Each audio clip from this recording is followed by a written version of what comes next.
that this meeting is being recorded and live streamed on the town's designated YouTube channel. The recording will also be archived and made available on the town's website after the meeting.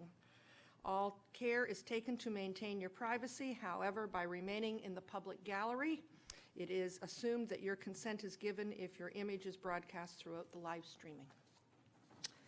With that, we will start our morning and ask if there's any declarations of interest at this time. Seeing none, I would like to start off with our attributes of our character awards that are around our council chamber here, and January is optimism. We will maintain a positive attitude, look on the brighter side of situations, and seek opportunity in the face of adversity. With that, I would ask if there are any community announcements, and I'll start this way down, and then I will go this way. So, Councillor Roy DiClemente. Thank you, Madam Mayor. I don't have any announcements at this time. Most of my committees are just starting up into the new year, and usually my announcements are forward-looking as opposed to looking behind. Thank you. Thank you very much. Councillor Crone, nothing at this time. Councillor Crothers. Councillor Persuccini. Well, I think as we were all Microphone, please. at the pancake breakfast there, it was a great morning. There was a lot of people. We fed, and it was an enjoyable morning. The mayor's pancake breakfast. That's all I have to Thank this you. time. Councillor Morton. None at this point, Madam Mayor. Thank you. Councillor Foster. None at this point, but I have received some information about the committees, and I look forward to getting started with that. Great. Very good. Very good. I just have one, and I'm going to look back to New Year's Eve. We had a substantial number of residents out to the arena and the sports complex. They were inside and outside, although the weather didn't really cooperate. The band was terrific outside, and the fireworks went off at 9 o'clock. So congratulations to our staff under adverse conditions. Mr. Karmazin, if you could congratulate them and thank them very much. They had worked extremely hard and adjusted their schedules. They had a plan in place, and I know that they varied from that to make sure that everybody had an enjoyable evening. The ice pads were full. I don't know what the numbers would be on that, but both ice pads were full. And when it came to 9 o'clock and I pushed the button for the fireworks, we did have some people outside, but most of them had umbrellas, unfortunately. But fireworks were terrific, so thank you very much to staff for that. With that, I will move to item D, and that would be presentations. And Mr. Clerk, I have not any presentations listed at this time. Correct, Madam Mayor. Thank you very much. And we will move to item E, and that's deputations. And if could you introduce the deputant, please. Thank you, Madam Mayor. The first deputant is Nick Pileggi, making a deputation to committee regarding item K1, Development Services Memorandum, proposed retirement home mixed-use developments at 19086 Leslie Street, just north of Civic Center property. Thank you. Welcome. Good to have you with us today. Thank you very much. Good morning, Madam Mayor and members of council. So my name is Nick Pileggi, and I represent the owners of 19086 Leslie Street. As you know from the memo that's in front of you today, excuse me, we're proposing a retirement home and a mixed-use commercial, residential, and retail development. So a number of the buildings that you'll see on the site plan include retail at grade with residential above, and then retail at grade with office above. So obviously, this is a great mixed-use development that will include a seniors component for the town. Excuse me. So I did want to touch on a couple of the things in the memo, and I appreciate the staff putting it together and bringing it forward, a couple of the next steps. There's some confusion, I guess, out there about the zoning on the site. So initially, this was before my time on this file as a consultant. The applicant on this site filed a rezoning application. That was at the same time that the town was going through its comprehensive zoning bylaw process, and there was some uncertainty as to what might happen with that zoning bylaw process. Council may not have approved the zoning bylaw. Even if it was approved, it may have been appealed, And the proponents of this site wanted to make sure that their applications were not held up in an appeal process on the comprehensive zoning bylaw. So a separate site-specific amendment was brought last year, I believe the timing was March, to permit the retirement home and a number of the other uses on this site. In May, when the comprehensive zoning bylaw was approved, it basically rendered that site-specific application moot. So the permission for retirement home, the permission for residential uses on the site, for retail uses on the site, they're all permitted now. And when the bylaw was approved and ultimately approved by LPAT, it rendered that initial site-specific application as not required anymore. So I know there's some confusion about why there's this other application hanging out there, but in reality, that's the process that it underwent. There was a risk proposition in terms of whether the comprehensive bylaw would ever get approved or would be under appeal, and ultimately it worked out well. So the uses that are requested on the site are now permitted on the site. So we're not asking for any new permissions on the site. The second process that was brought up in November was a severance application. And I just wanted to provide some of the background from my client's perspective on the need for that severance application and the timing for the severance application. So the majority of the site, maybe the batteries are dead. So the majority of the site sort of at the north end and the east end, which is going to be the commercial and residential portion, is going to be owned ultimately by the folks that own the site right now. So they will continue to own that property. The retirement home is being sold to a different owner named Marigold, who are going to then enter into an agreement. Okay, sorry, thank you. Okay, so the majority of the site here, which is the commercial and residential portion, will continue to be owned by the current owners. The 3-acre portion of the site, which is going to be the retirement home, is going to be sold to Marigold, which is another one of my clients, so they've jointly retained me. And they're going to sign deals with an operator to operate this facility. So there'll be, you know, the meals and the medical attention and so on will be done by an operator owned by Marigold. This will be a commercial, retail and residential development owned by, it's a numbered company who currently owns the site. So that's the reason for the severance, is ultimately it allows the current owner to sell this portion to Marigold, and it allows Marigold to then enter into operating agreements with the retirement home operator. They want to do that very quickly. There's obviously cash transactions and things that, you know, I'm not really privy to, but those are the kinds of things that, if possible, we want to move forward on the severance very quickly. It allows for this to be tied up for a residential use and be tied up with an operator as soon as possible. They want to get going, if possible, start construction on the site in 2019 and occupy in 2021. So it's a 2-year build for the retirement home, and they would love to be open by 2021.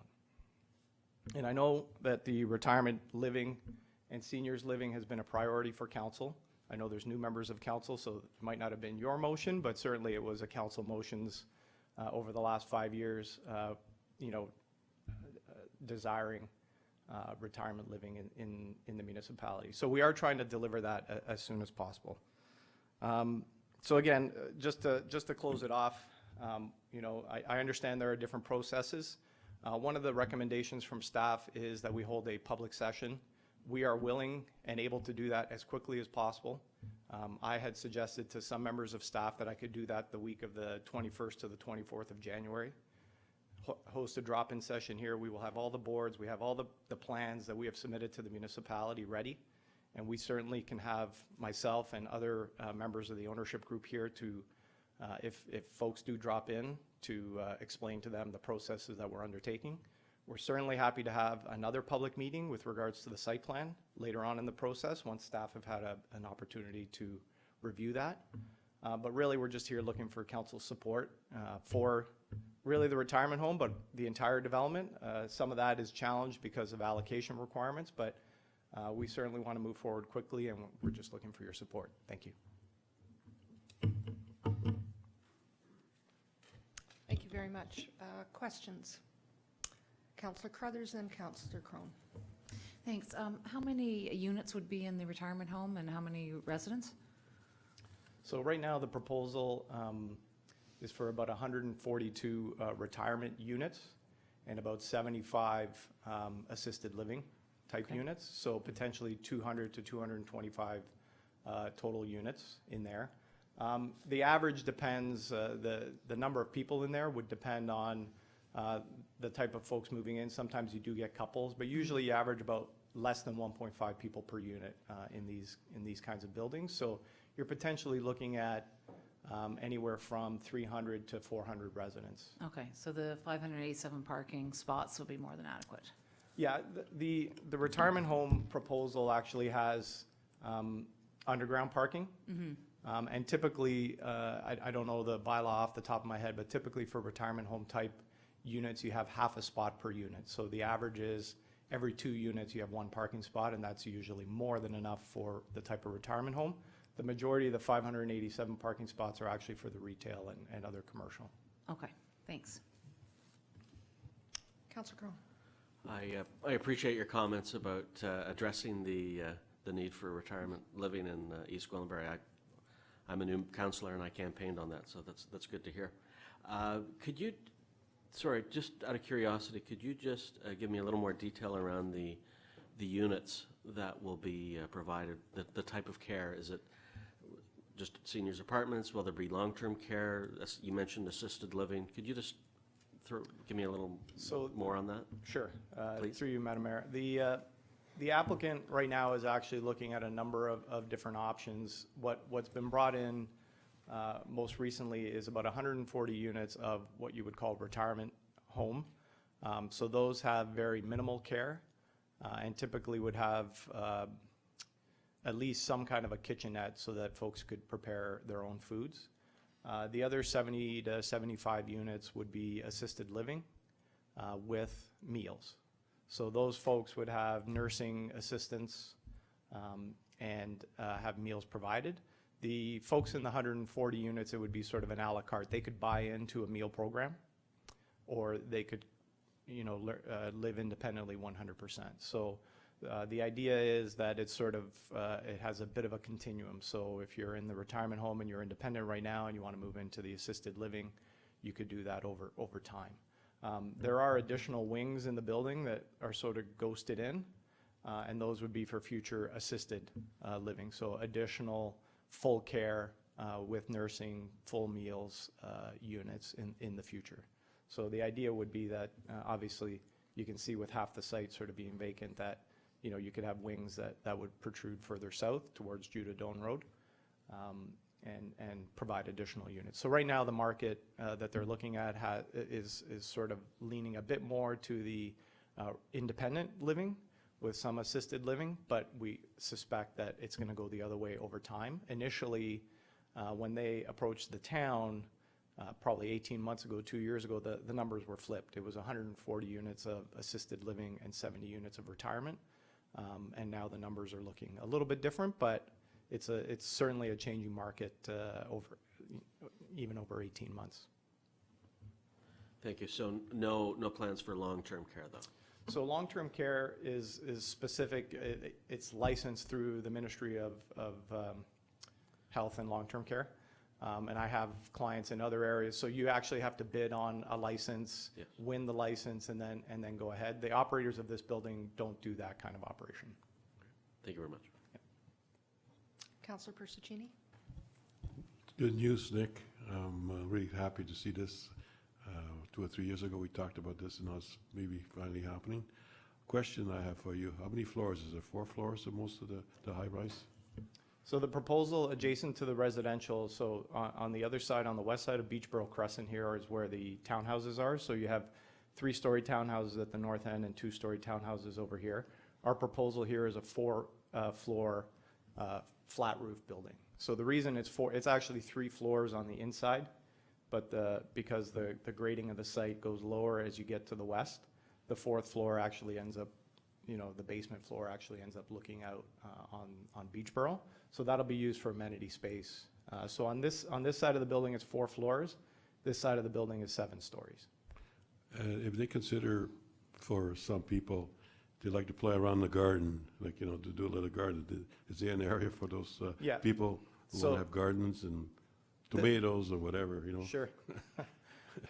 This area here is actually an amenity space that it'll work for the current configuration of the building and the future configuration, but this area in here has always intended to be, both in the short and long term, a green space for recreation and gardening and a number of different things.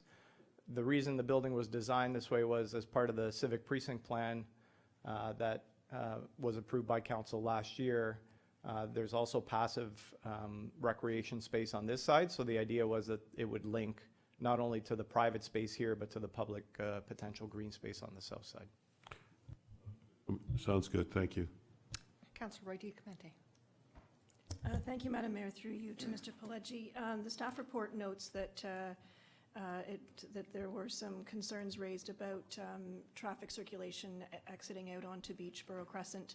The report notes that there is a willingness to consider an alternative layout. I just wanted to confirm that that's the case.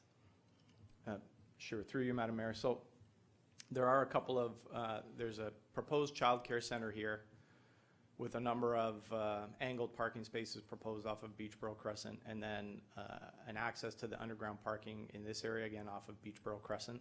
The one thing I would say is on the retirement home, the traffic volumes are very low. You know, so access, while I understand the concern about access to the retirement home in that location, if there are multiple accesses to the garage, I'm not sure that that's really an issue, but to answer the councillor's question, yes, we are actively looking at different options to try and reduce or eliminate access from Beachboro Crescent and take it all off of Judah Doan, Mount Albert Road, and Leslie Street.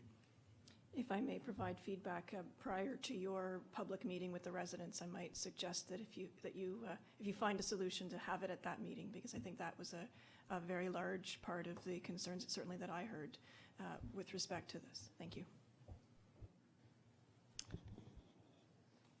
Just one comment that I would have is, again, about Beachboro, that the houses, unfortunately, or fortunately, are single-sided.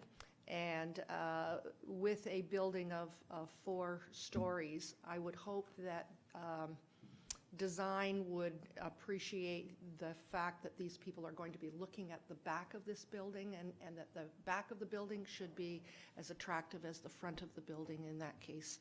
Many times service entries, et cetera, are at the back of these buildings, and I don't think that's appropriate for this street as well.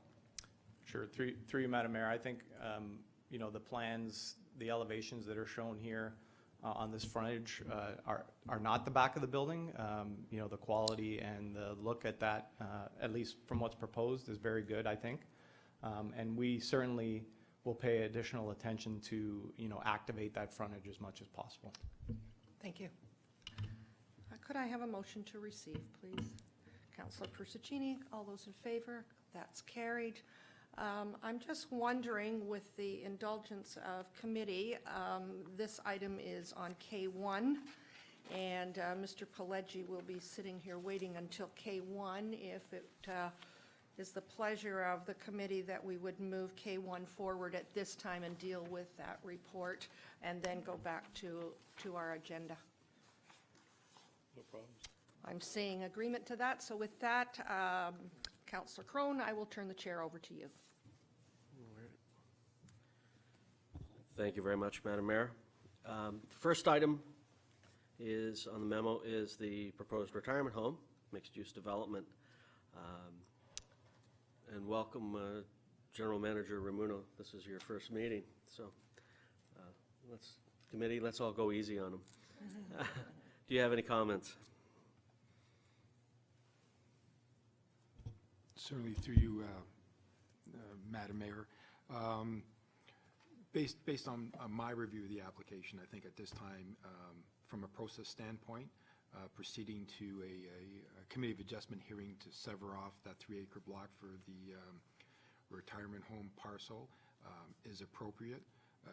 Staff and council will have an opportunity at the next step, which would be the site plan application, to work out the details of not only the retirement home, but the overall plaza with respect to the placement of the buildings on site, parking, how the on-site circulation works, access. I've made notes of concerns over direct access onto Beachboro Road. So those are things that will ensure that we address at the site plan stage. The Committee of Adjustment application, my intention is, subject to Council's direction this morning, is to proceed to a future Committee of Adjustment hearing, which would be a public hearing to deal with the future severance of that 3-acre block to allow the retirement home parcel to be severed from the balance of the land holding.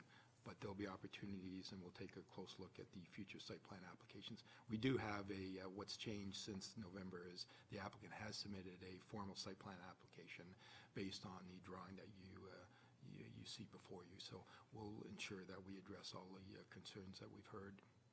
And if the applicant is willing, he's agreed to it, we will certainly work towards attending a community meeting on the proposal. Okay, so do we need a mover for this? Okay. And are there any questions? Councillor Roy DiClemente. Thank you, Mr. Chair. Through you to Mr. Ramuno, or perhaps Mr. Valchich, as he was ably assisting. My concern would be that we have a 10-acre parcel that's in a very core position, a very important position in the village of Sharon. My hope had been that we would be that it would be developed and planned as a 10-acre parcel rather than a 7-acre and a 3-acre parcel. Is there a way for us to ensure that the whether or not the severance is approved by the Committee of Adjustment, that site continues to be planned as a 10-acre parcel? Because my concern would be if you sever off that piece for the retirement home, that may allow for or trigger another site plan application that would preclude all the work that's already gone into this parcel. As I said, 10 acres is a much more mindful and substantial parcel of land. Certainly, through you, I can jump in through you, Madam Mayor. Again, I understand the concerns. I don't have an issue with proceeding with the severance for the retirement home. All the uses identified are permitted under the official plan and the zoning bylaw, and we will have control through the Committee of Adjustment process that we will ensure that conditions are imposed to ensure that we secure the appropriate cross easements and mutual driveway requirements so the site can function. As we know, the retirement home development would really be a separate entity. It would function on its own. However, we'll need those conditions imposed to ensure that access, and there will be shared access between the retirement home and the balance of the commercial plaza. What's going to be key, though, is when we deal with the site plan application in the future, we will ensure that the balance of the plaza, it does proceed. It'll have to be in keeping with the OP and the zoning bylaw to make sure that we get those mixed uses as shown on this plan. There's a combination of standalone restaurants, retail facilities with apartments above the retail facilities. So I'm confident that we'll have that control through the various applications moving forward, Committee of Adjustment, severance application, and the future site plan applications, and there'd likely be at least 2 site plan applications. We'll have discussions whether we can deal with it all as one, but it'll be 2 separate site plan applications that council will be involved in considering and approving moving forward. Mr. Chair, I think that's really, I guess, what my concern was that we would have 2 site plan applications rather than 1.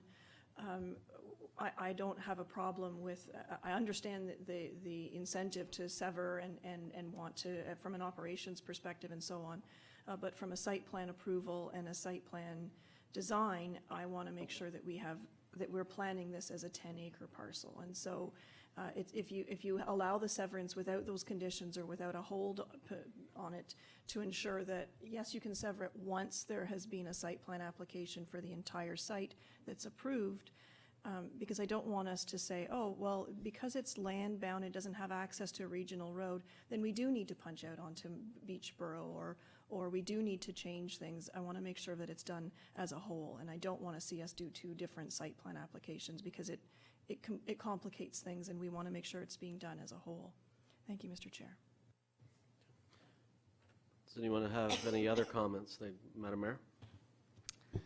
Thank you very much. Just in listening to Councillor Roy DeClemente about two site plans as opposed to one, I would like to be assured that visually the remainder of the property would be left clean and tidy, that it wouldn't be a construction site in the meantime. And I realize that it sounds like there's going to be a purchase of a portion of it, but they are together now, and I would hope that that is part of our due diligence with this.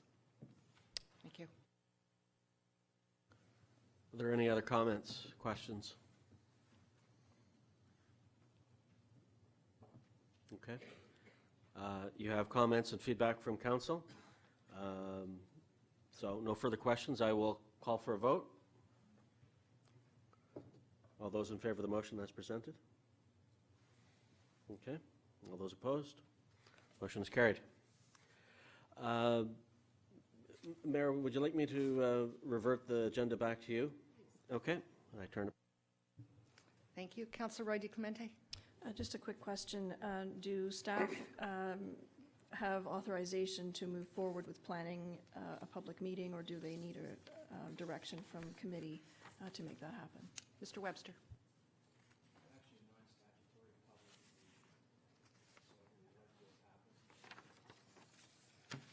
I'm sorry.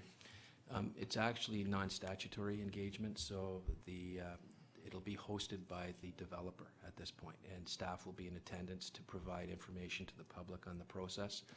And as Mr. Pileggi indicated, the timing would be sooner rather than later, and we think the best venue for it would be this building because of the proximity for the residents. So it'll be up to the applicant, who we will ask to prepare an advisement that we may be able to put in the town page and make sure it's in the local, and maybe even distributed to by the applicant to the various homeowners, so that they'd be well aware, hopefully, and able to attend.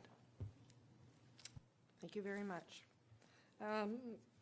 Excuse me, back to our agenda. Item F is our next one with administration, with myself in the chair. We have no reports at this time. Mr. Webster, is there anything to bring forward? Not at this time, Madam Mayor. Thank you very much. Then we will move to item G, and that's legal and council support services, with Councillor Foster in the chair. Thank you, Madam Mayor. First of all, I'd like to wish everyone a Happy New Year. It's good to be back after a little bit of time off, and I'm looking forward to, again, kind of getting into what we're doing here.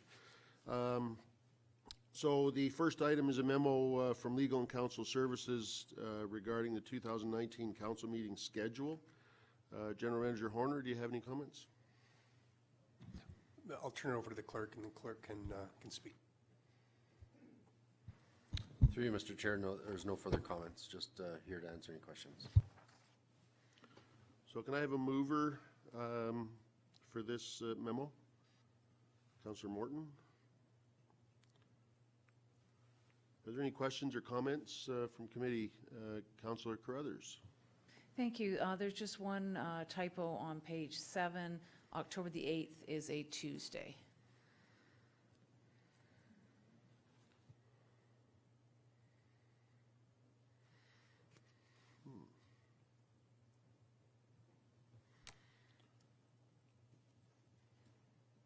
So is that after, that's not Thanksgiving, is it? No. No, Thanksgiving's late. That's why you have the 2 Wednesdays. I was wondering why there was 2 Wednesdays in a row, and it's because October the 8th is actually a Tuesday, so it was probably just from last year. So, yeah. Noted. Any other questions? Councillor Morton? Through you, Mr. Chair. Sorry. Through you, I'm still concerned that the residents that I spoke to during the election campaigning were concerned that there were not enough evening meetings that they could attend. I know that they're doing the live streaming now, but there are people that probably will not be watching or won't get home in time to watch it or whatever, but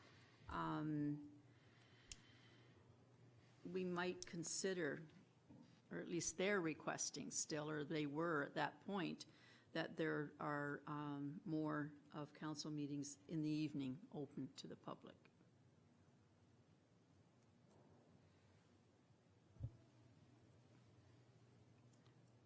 Mr. Webster? So this schedule here is largely based on this year. I'm not sure at this point, but one of our initiatives was resident engagement fatigue, to put it in a little bit of work, where last year we had a host of, or over the last several years, as a matter of fact, a host of attempts of engagement on typically one item, and we were getting very poor attendance. I'll cite something as important as maybe the Civic Square.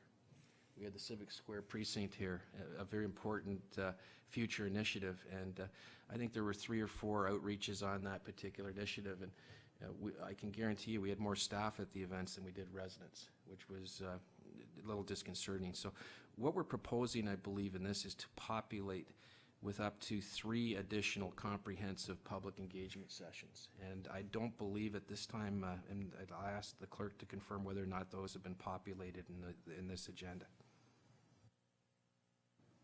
Through you, Mr. Chair, they have not been incorporated in the schedule. Certainly once we have the agenda topics or the public engagement topics, from senior management, then we can certainly incorporate that at a special request on schedule and amend this particular schedule. This is just specifically to council meeting schedules. Councillor Morton? Further to that, that's one of the other issues, I think, is the fact that we don't advertise soon enough and long enough for the people to realize what's coming up, because many of them also stated they don't get the information. Brown Hill in particular had no idea when our garbage is being picked up there, because none of them ever got any books. And I've had 2 calls already stating that they have no idea when anything is happening in the town, because nothing reaches Brown Hill because of the location and their postal codes. And I'm wondering if it's something that we can, I'm willing, if I get a box or a box of pamphlets, to go door to door and deliver them, but we need to come up with some solutions to get this information out to the people, especially in the outskirts, because it's not getting there, and they're not getting the information. Any further questions? Madam Mayor? Thank you very much. I'm just wondering, when we're talking about the live streaming, it's new, and I'm not quite sure how often it is shown, or is it shown at any time you choose to access it? I'm wondering, Mr. Clerk, if you could just give us a little update on it, because I think there's some confusion about when you actually can see the video. Through you, Mr. Chair, certainly it is brand new. This is our second meeting going live, and the technology does have the ability to certainly go back and obtain statistics of variances in terms of how many people jump on at what times and whatnot. But the meeting live streaming means exactly that. It is live right now on YouTube for those members of the public or even staff members that are sitting at their desks waiting for an agenda topic to come up to listen to the meeting live. After the meeting, it is saved on YouTube, and anybody can access that off of our main website, off the town page. At any time they choose. Correct. Perfect. That's great. Thank you very much. Possibly those updates may also answer the points that Councillor Morton's bringing up, absolutely. Any further questions? Councillor Crone. Sorry, through you, Mr. Chair, to staff, and forgive the question if it's, but understands that from a new councillor. The schedule, if it can be flexible. If we find out it's not working, we can change it if we want to, correct? So through you, Mr. Chair, certainly the intent of this memo and certainly what staff's proposal is to simply adopt the full schedule for 2019 based on past practices. We are looking at a council meeting efficiency review. We're going to be reporting back in Q2, and that will take into consideration certainly additional evening meetings. And council at any time can certainly amend their meeting schedule as they wish. So this is just sort of to set the meeting dates so that at least staff know when the council meetings are, when we can bring back statutory public meetings for Planning Act applications, and certainly residents or consultants know when council is meeting so that they can come and make presentations or deputations. Councillor Carruthers. Thank you, through you, Mr. Chair. I agree with Councillor Morton that we do need more opportunities to engage the public. I hear what you're saying, Mr. Webster, about engagement fatigue. But I think that people have such flexible work hours now. I like this schedule that some of the meetings are in the afternoon, some of them are in the evening, because not everyone works 9 to 5, and often we find that people who work 9 to 5 are too tired to come out at 7 o'clock at night. They're in the middle of, getting their kids to bed or having dinner or unwinding from the day at work. So I do like the two opportunities. I think we need to do an even better job of talking about the live streaming and that it is available. I think because every time we talk about live streaming, it sounds like it's only live. But we need to be talking about the archive streaming. Did you miss the council meeting? View it here. And I think that will help people get engaged. I also think people don't get engaged when they don't feel that there's any benefit to them to get engaged. So when the meeting agendas are fairly dry, then we're not going to get people coming out. When there is something that's hot on the agenda, then we'll have more people engaged. I think that people like the informality and interactivity of an open house more than a council meeting. If they want to just sit and watch us, they can do that at home, and there's very little benefit to them. But when we have an open house, they can ask questions, which they can't do here. So I would like to use our evenings for more outreach like that in various forms and to find out what works best. Do we have a bunch of topics and staff and tables that people can walk around? Do we have a one-on-one with your counselor or two on whatever? So make sure that people have that different opportunities and see what people like, and different people like different things. But I don't think more evening council meetings is going to get people out, because people just don't work 9 to 5 like they used to. Thank you. Any further questions? Councillor Percini. It could also work the other way, that people watch it, they don't need to come over, so it's a catch-22. Thank you. Any further questions? Okay, so we have a correction to be made from the Tuesday to a Wednesday, and realizing this is a living, moving document, changes may happen in the future. So we can call for a vote. All those in favor of the motion as presented? Any opposed? Seeing one, that would carry the motion. Any other questions for member council or the members of the committee for the legal and support services, council support services?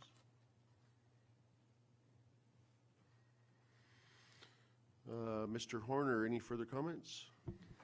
Nothing to add at this time. Thank you. Thank you. We will pass the chair back to you, Madam Mayor.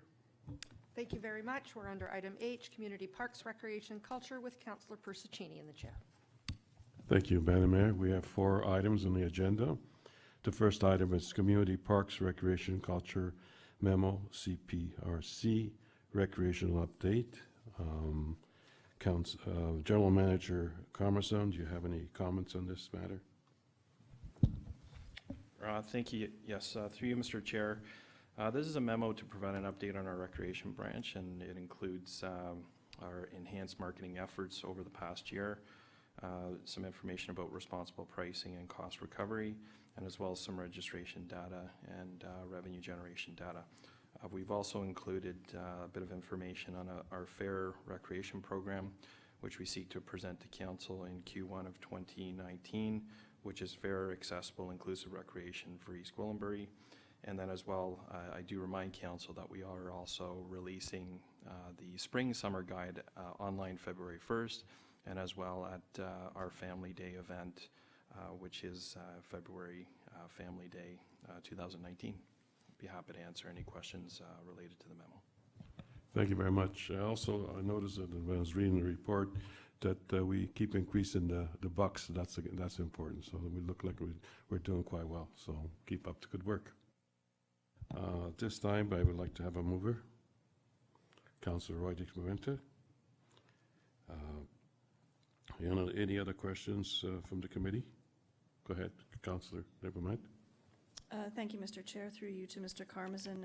I noticed that in particular with our fall-winter programs, we're offering quite a few, but not necessarily running all of them. In fact, it's almost half that get cancelled. I know that there have been some continuous improvements happening in this department with more drop-ins and the Flex Pass that's available for sale.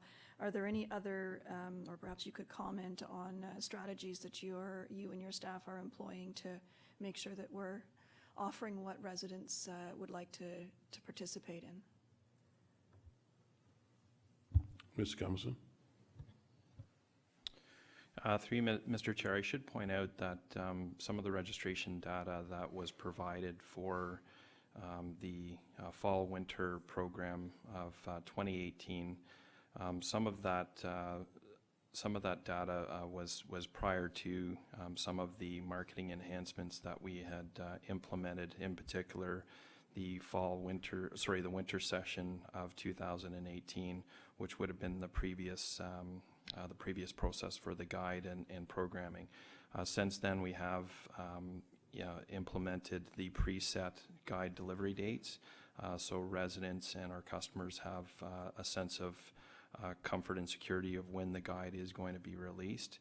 And then as well, we have reprofiled our recreational programmers into segments from children through to elderly adults and specialty segments as well. So that has as well improved not only our registration rates but also our revenue generation as well. So through you, Mr. Chair, then the next set of data should look somewhat different than with respect to the fall-winter sessions. Mr. Comison. Through you, Mr. Chair, that is correct. We're hoping to continue the momentum that we've seen, again, with the registration rates as well as the revenue capture that we've seen with the spring-summer, in particular the spring-summer 2018, and then as well for the moving forward the same type of trend that we've seen with this past year. Thank you, Mr. Chair. Any other comments? First, Councillor Morton, and then through the chair. Yes. Just to the drop in the attendance on the removal of the program runs and some of the drop in the participants, there has been a lot of talk going around that because of the increase in the programs that they are actually moving to other areas, Uxbridge, Bradford, Sutton. Do you feel, through you, Mr. Chair, to Mr. Karmazin, that this is the reason that a lot of them are dropping and going to other areas? They are benefiting by us increasing our costs? Mr. Comison. Through you, Mr. Chair, what we have noted was through a fees and services analysis that was performed in 2018 by the Alleman Report as well as the Region of York, that our pricing was far below our comparators in neighboring communities, cross-border analysis. And with that, it indicated that we were highly subsidizing our programs for our public, and there was an ability to pay with household income, and we were significantly lower than our competitors.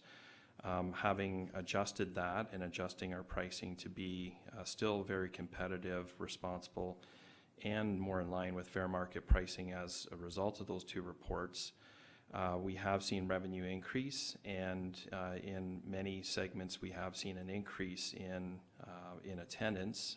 We have seen some drop in other areas. That is where it was also recommended through the fees and services studies to provide a recreation subsidy program on a sliding scale that may speak to those needs of that minor drop-off in registration for those individuals that may need further assistance with regards to accessing recreational programming. So that isn't the intent of staff, is to ensure responsible pricing, fair, competitive pricing, but then to also provide some options for residents who may require fee assistance or recreation subsidy moving forward. So it's our plan to provide that program into 2019 prior to the next guide delivery and the next program registration cycle. And so we'll be presenting that to Council in Q1 of 2019.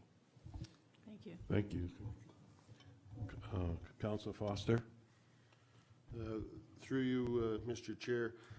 Mr. Karmazin, I'm just wondering if the number of cancellations in this municipality are comparable with cancellations in other municipalities between programs offered and programs run. And I guess the second part of the question is, do you have something in place that says if you offer the same program 3 times in a row and it gets canceled 3 times in a row, then it doesn't get offered the next time? I'm just thinking about the costs that are involved in offering the programs to begin with.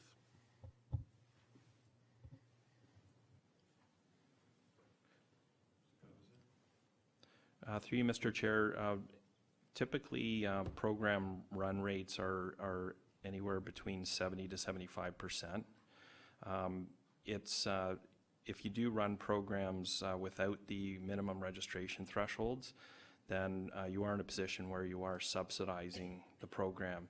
So we try to avoid that at all costs. What our strategies are moving forward is to hit that run rate, that 70 to 75%, which we are seeing again with our spring-summer programming, our camp programming, and moving forward our fall-winter as well, is we're very focused on that run rate. What we also try to do is we try to not cancel necessarily programs, but offer other programs that have hit the thresholds for registration, to offer other options to our residents. But we do try to stay abreast of current trends as far as programming, and those programs that do not register, typically we will not reoffer. We may try them at a later date if there's an indication or a public consultation process that indicates that there's a need for that program, but we will not continue to run programs that will not register.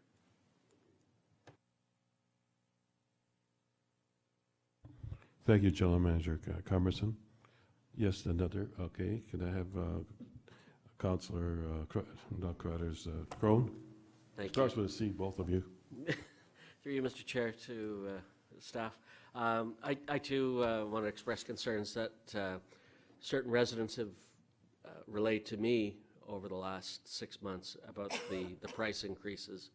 I'm glad that there's a subsidy to help folks that need it, although I sometimes get concerned when I hope we don't subject people to a means test in which they qualify.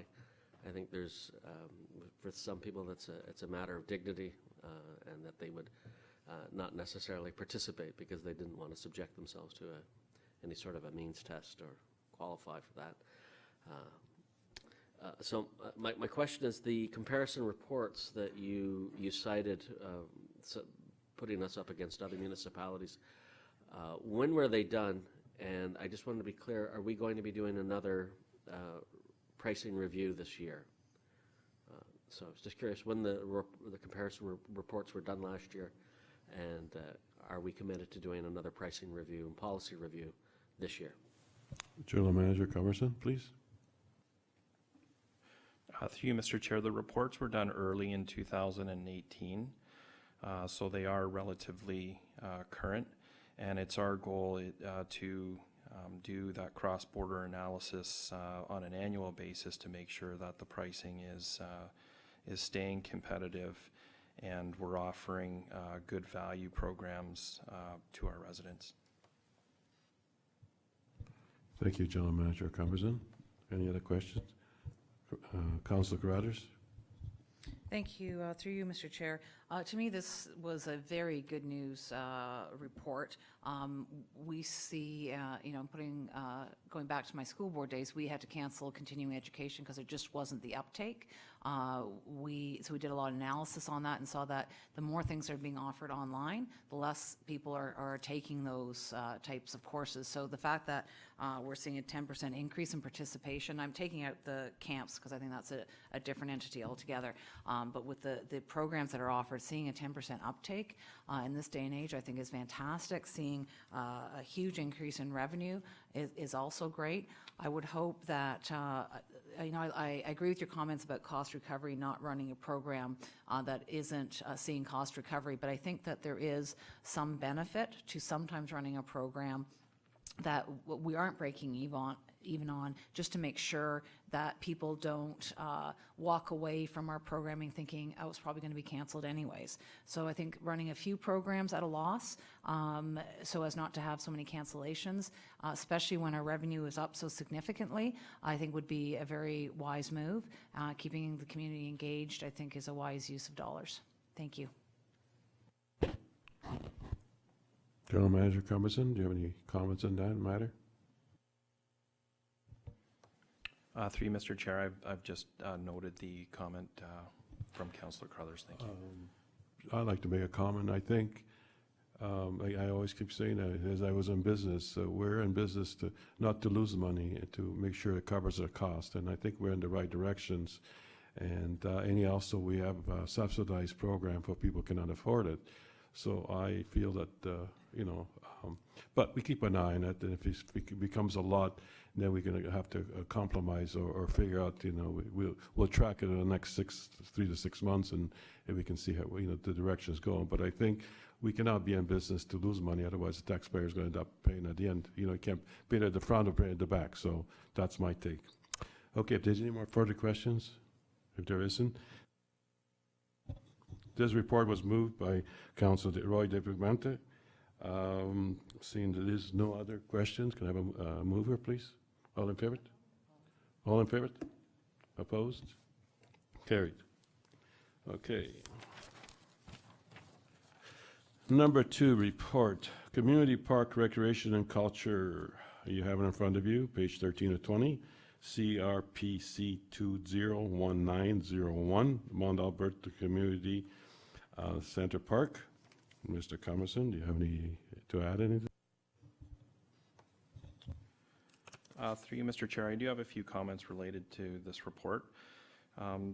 In 2014 and later with the DC background study in 2016, staff worked with the development industry and finance to include a development charge contribution of approximately $10.8 million for the enhancement and expansion of community-wide parks. These would be parks such as Mount Albert Community Center Park, the Sharon Sports Complex Park, Queensville Park, and Anchor Park that provide community-wide benefit. This is an update on the park concept and implementation strategy for Mount Albert Community Center Park. We're seeking council approval for the concept, completion of the detailed design and procurement subject to the 2019 budget approval. This process has included significant public consultation and outreach to inform the design to this date. We have provided a revised capital project for the 2019 budget, in particular because staff have identified a greater amount of works that are required for phase 1 of the project, which includes earthworks, servicing, expansion of the parking area, and inclusion of a larger junior and senior play structure that will be sited on a different location within the park. The full order of magnitude for the project is not changing. We're simply readjusting the phasing for the project for economies of scale. The project is fully funded through development charges, and again, that's with no cost to the tax base, and I'd be happy to answer any questions at this time. Thank you, General Manager Carbazon. Questions from Madam Mayor? Thank you very much, Mr. Chair. Very exciting. We've watched this park for a long time, knowing that it needed some TLC, and I think that we've had a number of outreach programs to our community, and I think you've heard them and you've listened, and it seems that the phasing in might be the best approach at this point. It also means that the facility is available, not closed for quite a period of time. The one component that I have thought about since we had our last public meeting is the skateboard and scooter pad. And I've been watching with anticipation the opening of the skateboard park at Holland Landing and the amount of use that it's having and the amount of noise that there is. And I know that in Holland Landing there aren't the close houses as close to the road. It is set back much further, and I'm not doubting the plan that we have in place, but I am conscious that there's a lot of noise and a lot of activity, and houses on that street are very close to the road. Not a lot, but enough that it may affect them. So I know that there's, as we start to move forward, ways of berming and doing some things that may be able to mitigate the noise issue. I would may be wrong, but I just watch what's happening with the other one, and the kids love it. They're there, they're excited, there's cheers, there's noise from the skateboards themselves on the concrete, and I would hate to have neighbors, once we got going with this, and find out that we could have maybe moved it somewhere else or done something else. Just comment for you. Yes, Councilor Crone.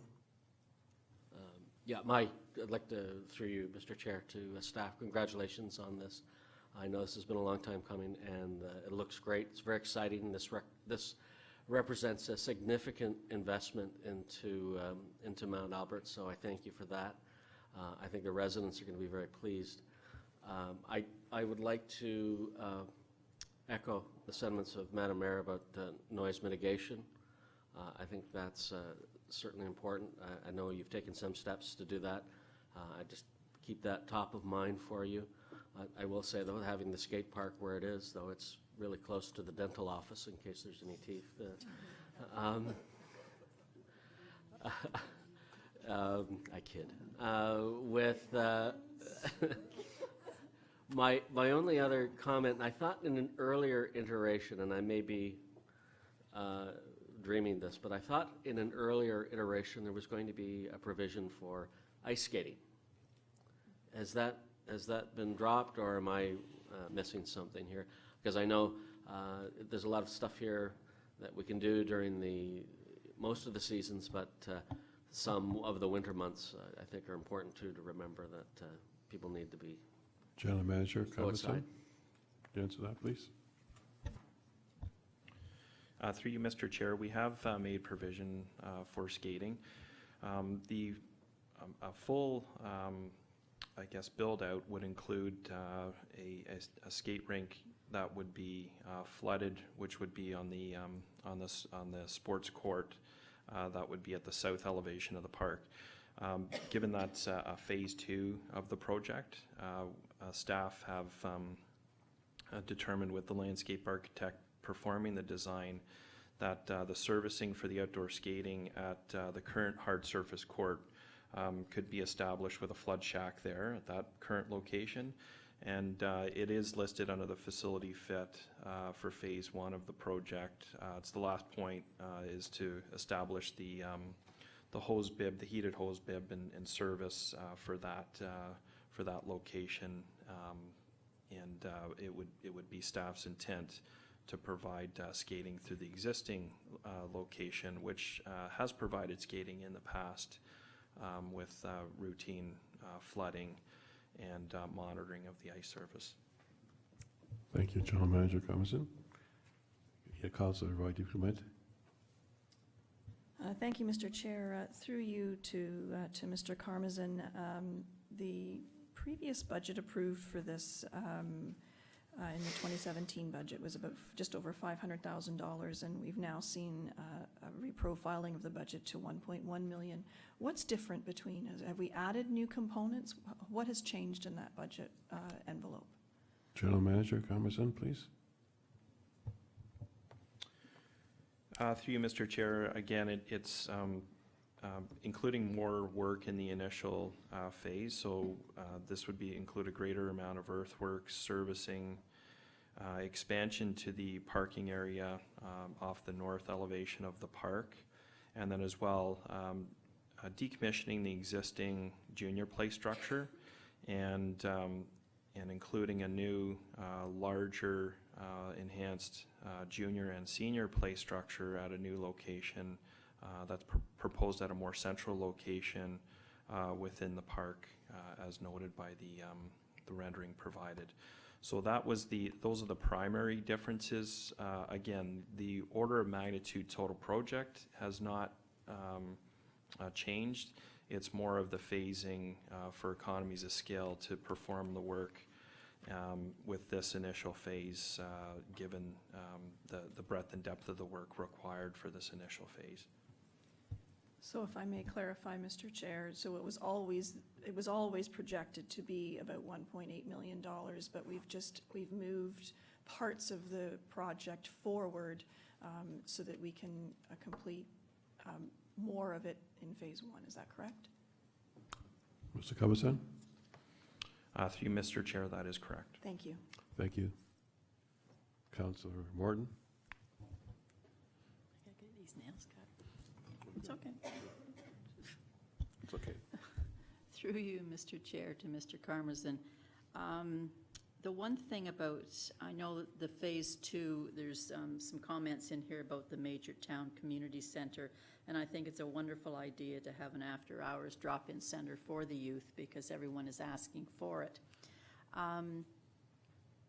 Just following through onto phase 2, I know that your office has been given information on the proper name of the Mount Albert Community Center. And I'm wondering if that is something that can be investigated a little bit further and given the notification to Margaret Graham, who actually gave the original $1,500 to start the building of that center, because I think it would be nice, because I know that there still are family members around in the area someplace that would like to have that recognition, and I'm wondering if it's something that the town could recognize. General Manager Carmazin? Through you, Mr. Chair, I have noted that comment. Thank you. Councillor Forster, please. Through you, Mr. Chair, Mr. Carmazin, I'm just looking at the drawing. Maybe I'm missing something, but how do those two parking lots connect? And it looks like there's a driveway on the east side that empties out onto a lawn.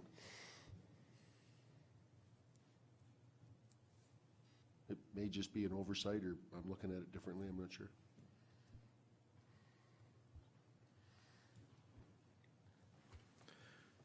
Through you, Mr. Chair, there is, it's likely an impressioned asphalt. That would be a walkway that is noted in yellow between the two parking lots. With a laser pointer, I can point it out.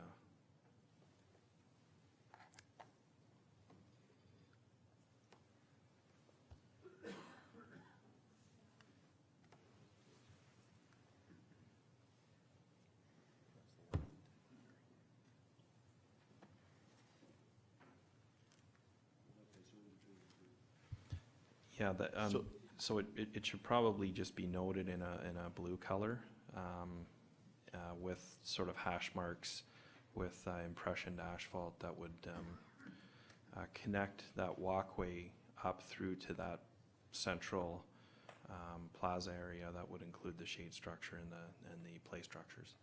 Again, I'm just, through you, Mr. Chair, I'm just wondering that it shows handicap parking there, and you may have to reconfigure the lot when you open up the second one, but again, that's all part of the construction. Thank you. Thank you. Councilor Carruthers? Thank you. Through you, Mr. Chair, to whoever is best suited to answer this question. I have a general question about development charges and how they are proportioned to each area of the town. I would assume that they all go into one pot and we dole it out as needed. But is there any analysis that's done to ensure that the areas that are getting development are benefiting from the development charges that are raised in that area? Obviously, with central projects like the Healthy Active Living Plaza and even the Sports Center are sort of for the whole town. But are there dollars going from, say, Holland Landing development to pay for this park in Mount Albert, or are we very careful to make sure the development charges that have been raised by the houses in Mount Albert are covering the cost of this? Is there any analysis done with that? Mr. Valchak, maybe you could answer that?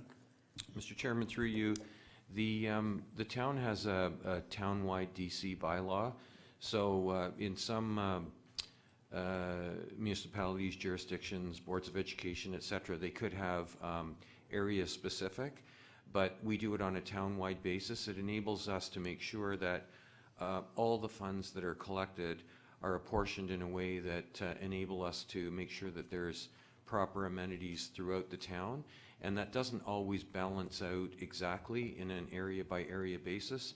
In fact, if we did it area specific, you may find that some areas are deprived of amenities that they need. So ours is town-wide, but from a planning and programming and implementation point of view, we try to make sure that the services are accessible across the town. Okay, I'd like to just put in a comment about Holland Landing and making sure, especially on the west side, that we're getting the amenities that those new houses need. There's a lot of houses going in over there, and I'm not seeing the same level of DC funds being used to give amenities to that area of our town. Thank you. Thank you, Mr. Valchak. Any more comments anywhere? Okay. Since we didn't have a mover, can I have a mover, please? Councilor Martin. And if there's no more questions, I will call a vote. Okay, go ahead. Thank you, Mr. Chair. Just perhaps a friendly amendment to Councillor Morton's motion that the third clause, that we approve staff to proceed with completion of the detailed design and procurement of the construction, subject to council approval of the 2019 budget, I think is what we need to ensure that we, because we want to make sure that the funds are available and that they don't go on ahead and procure construction without the budget being approved. Thank you for that. Mr. Comison, have you made a note of all these amendments or any changes or any that we all addressed to the committees? And you made notes of it, so be it. Council Morton? Also, Council Morton's note there. Is there any other question from the committees? No? Can I call a vote, please, a motion? All in favor? Opposed? Motion carried. Okay, now we go. Number 3, Community Park Recreation Culture Report. 2019-02, page 21 to 28, Queensville Park Redevelopment and Concept Design. You have it in front of you. General Manager, do you have any comments on this? Any comments at all? Through you, Mr. Chair, just briefly, this is presenting the parks concept and seeking council approval for the completion of the detailed design and procurement for Queensville Park redevelopment. Similar type of a project to Mount Albert Community Center Park. The revised project budget that we're presenting in the 2019 capital program includes, again, more work being included with the initial phase of the project, including greater earthwork servicing, expansion of the parking areas, and then a removal and a reinstall to the sports court and tennis court area, which has been determined as we move forward into the concept design and initial steps of the detailed design. Again, this is a fully funded project starting off our community park enhancement and expansion projects, and I'd be happy to answer any questions at this time. Thank you, General Manager. Could I have a mover, please? Mover by Roy David Brent. Any questions from the committee? Madam Mayor? Thank you, through you, Mr. Chair, to Mr. Carmison. I'm very pleased to see that tennis is back on the horizon again. I'm assuming that we've done some studies, or the tennis club has done studies to indicate that tennis is back on the rise.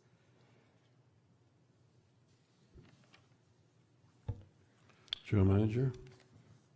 Through you, Mr. Chair, that is correct. We have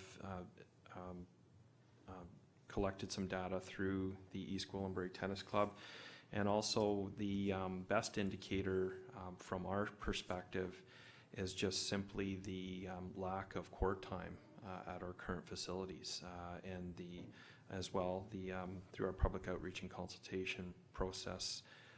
We do have a community that is engaged in using our parks, and as well as that does play tennis as well. So those are three good indicators that we have used to propose this continued facility fit. And we have also heard from our residents in Queensville and within town as a whole that those courts are highly desirable, and the renovation to those courts would be highly desirable moving forward. Thank you very much. Comments from first? Just to follow up from that, I know that not all tennis courts are used by members of our East Gwillimbury Tennis Club. People just pick up the racket and away they go. But I'm assuming that they are the organization that is promoting it and going to support the growth as we move forward. Is there any thought about any storage area for equipment for the tennis club? And I know we have a facility there as well, but sometimes there's bunkers built or something made available that tennis clubs aren't carrying all their equipment in and out every day, that they actually have the ability to leave it there prior to lessons, etc. Mr. Carmison? Through you, Mr. Chair, we have noted that with future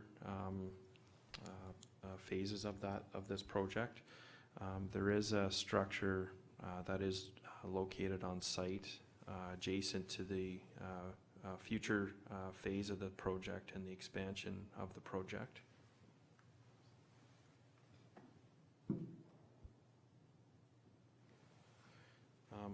Which is located just to the north of where the existing courts are situated at this point. So we have worked with tennis and determined that if we are to move forward with phase 2 of this project, that we could make that accommodation for a storage / clubhouse type of a structure that would support tennis. Thank you, General Manager Carmison. Any other questions? Councilor Carruthers, and then Councilor Borden. Thank you. Again, advocating for Holland Landing area. Harvest Hills, one of the things I heard at the door during the election was that there's no tennis courts in Harvest Hills, and there was a great deal of desire to have something like that down in Harvest Hills. And the other thing I heard up in Holland Landing was that the tennis courts are booked by people who are for profit, and that there's not a chance for residents to be able to use it, that people are running a business there where people are paying for lessons, and they didn't think that was fair. They back onto the tennis courts, they have to put up with the noise, but they don't get to use the tennis courts because they're being booked by for-profit. I don't have a solution to that, but I just want to put that out there as that is an issue. Perhaps more tennis courts would make that less of an issue, but I'm not sure if we have any way that we deal with people who are running a for-profit business out of community places like that. General Manager Carmazin, please. Comment on that. Through you, Mr. Chair, I do know that Holland Landing is booked with primarily with the EG Tennis Club, and they will charge both for membership as well as for lessons. To our knowledge, the two streams of bookings are typically through the tennis club and then for private use on a private permit. So if someone is undertaking lessons for profit, that certainly isn't supported through the department, but it would be very, very difficult to determine whether or not a permit was an end user that was instructing. To the other note, we do have with new parks development in Holland Landing West, we do have 2 large new parks that will be coming online over the course of 2019, and we do have tennis facilities at one of those parks that I should note. So it perhaps staff could provide an update to council on the new parks coming online in 2019 that would maybe address some of the concerns that Councillor Crothers may have. Thank you, General Thank Manager you. Carmazin. Councillor Morton. Sorry, if I could follow up? Go ahead. So that's, thank you for that, and a report on what's coming down there would be great. I'm not sure how much space is left in Harvest Hills, but if we don't have room for a tennis court, something like a basketball court or something like that would be greatly appreciated. It would be nice to get some new facilities down in Harvest Hills as well. They feel neglected. Thank you. That's all. Yes, can you make notes of that, General Manager? And Councillor Morton. Thank you, Mr. Chair. Through you to Mr. Carmazin. The location of the existing baseball diamond is not being moved, but what is the distance between that and the walking trails? Because some of those batters, when they're up and they hit that ball, it can go a real huge distance.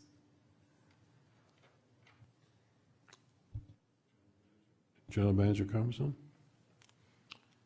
Through you, Mr. Chair, given the existing location as it's cited on this rendering, what we would likely put sports netting at that location to prevent errant ball movement through the outfield.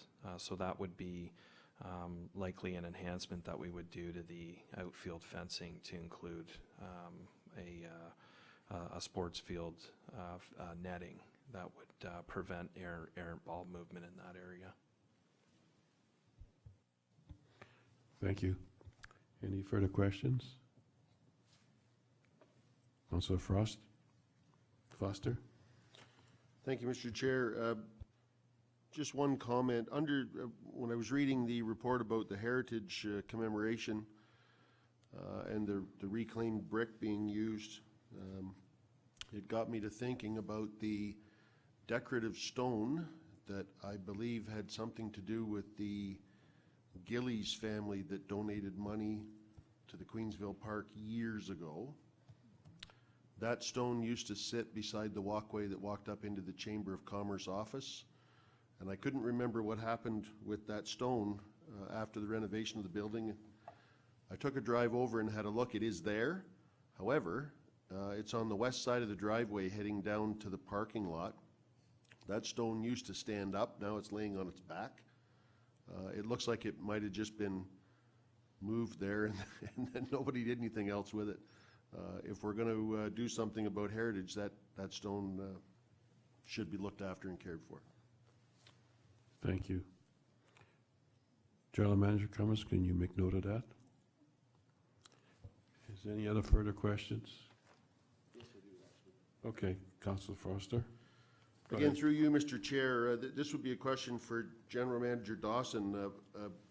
With my former career, I know that the emergency services guys like to use the back of the existing parking lot because there's a hydrant there and do some pump training. Does this change to the park and the movement of the tennis courts bother that, or is that alleviated by property that might be used at the works yard? I think that was mentioned one time, if I remember. Through the chair. Short answer is no. The parking lot to the north of the fire station, as you well know, is for paid on call as well, which we still have and continue to have up there. It also is used for some training for the training sessions, aka training nights. So I don't envision that being impacted. Furthermore, in addition, you are correct. There will be times that it's in the plan at the new ops center for driver training for bigger areas. But essentially it is status quo, and I see from the parking lot to the north of the north parking lot, that would be for tennis, I would imagine. Thank you. Any further question of anybody? No? This memo report, it was moved by Councillor Roy DeClement. If there's no any further question, can I have a vote, please? Oops, go ahead. I just wanted to amend the third clause Okay. of the resolution, that subject to council approval of the 2019 budget, that council approves staff to proceed with the detailed design and procurement of construction for phase 1. General Manager Carmison, make note of that. Thank you. Thank you very much, Roy DeClement. Can I call a vote? All in favor? Opposed? Motion carried. We have one last one here. Number 4, Community Park Recreation Culture CPRC 2019-03, the Temple Park Concept Design Update from page 29 to 35 you have in front of you. General Manager Carmazon, do you have any comments on this for the Sharon Temple concept? Through you, Mr. Chair, just briefly, this presents a concept plan for Temple Park. We have had significant stakeholder consultation, including and not limited to special design subcommittee of the Sharon Temple Board and public consultation linked with the Civic Center precinct planning process. Both the conveyance of land of 5.7 acres and the park construction costs are fully funded through the development parks planning process with no cost to the tax base. I'd be happy to answer any questions related to the parks concept at this time. Thank you, General Manager Carmazon. Could I have a mover, please? Moved by Councillor Crone. Any question from the committees? Yes, Councillor Crowders, please. Thank you. I love this design and I love the walkability of it. Unfortunately, not everyone can walk to the park, and I'm just wondering about parking. I'm sure there'd be some on the street, but that's not really something that we want to encourage. We don't want really people on the residential street either. Is there going to be a pathway that links the park to this site so people can park out back here? General Manager. Through you, Mr. Chair, there is a AODA walkway or multi-use path off of Sharon View Crescent that will be installed in conjunction with this park, and so I'll just point that out on the, I believe it's attachment 2.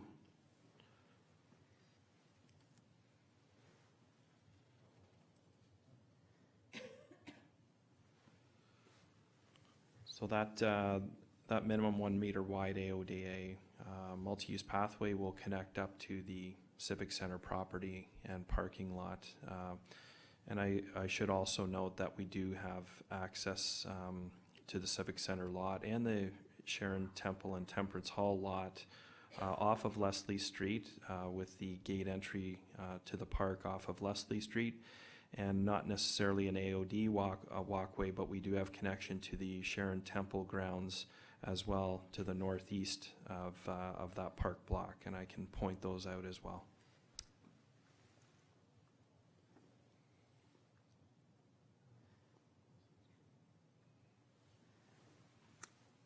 Excellent, thank you very much. Thank you, Councillor Cruthers. Any other questions? Councillor Voidy-Clement? Thank you, Mr. Chair. I have a couple of them.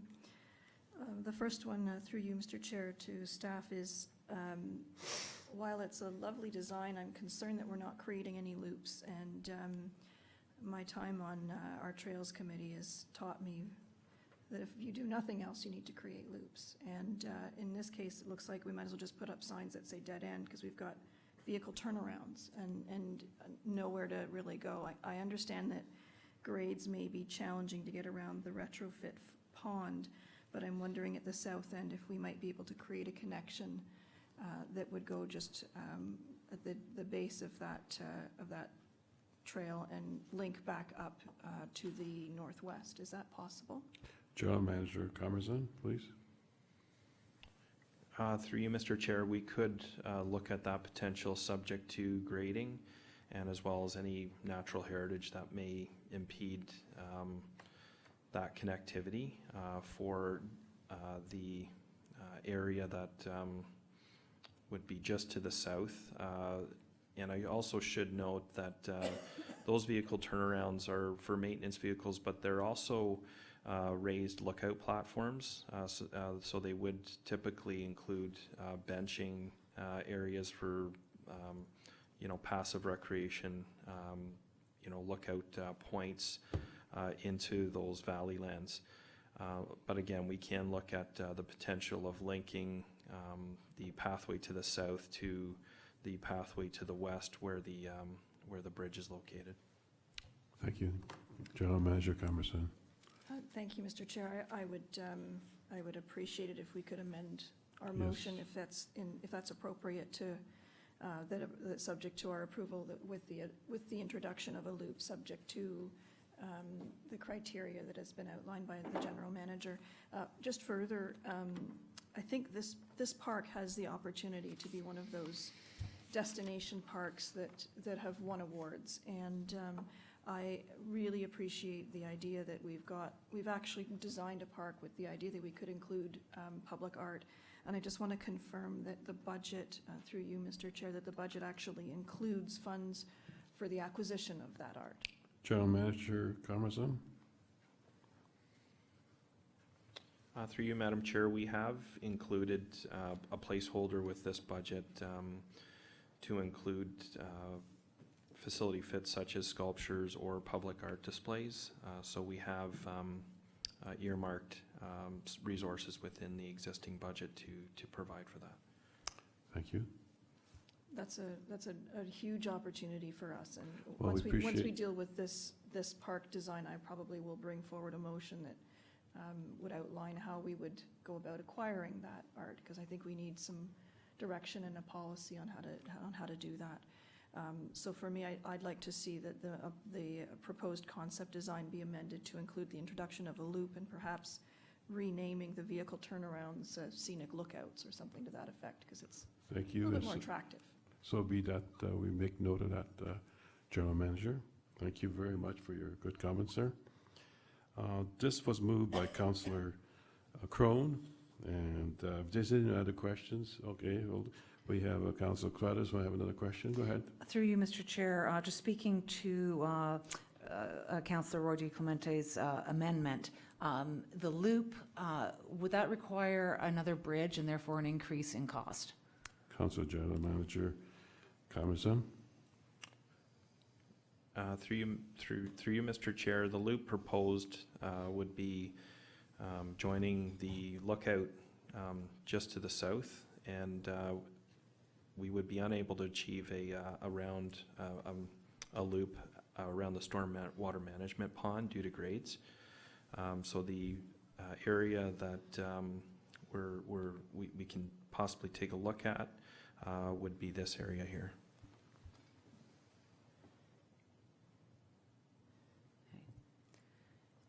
Thank you. And how much would that increase the budget for this project? Through you, Mr. Chair, it would be a nominal increase. Again, it would depend on grades, if we could achieve a walkway there.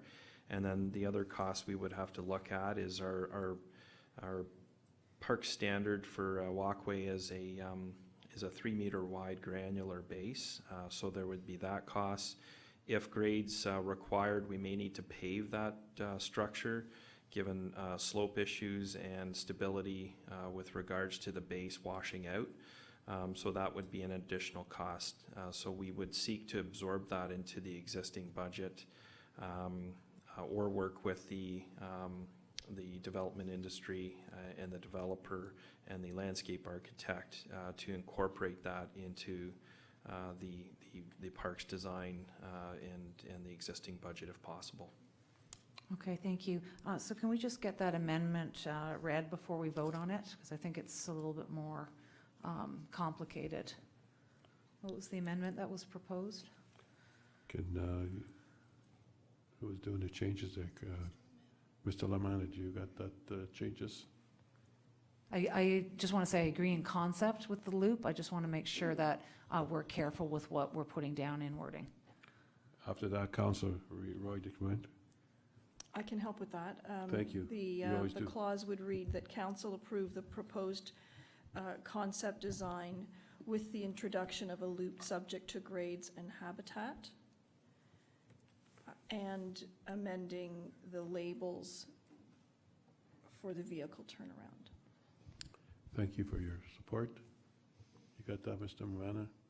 So I would like to just question Councillor Roy DeClemente. So does the wording allow staff to not go ahead with a loop if they find it's going to be cost prohibitive? General Manager Comerson, can you answer that?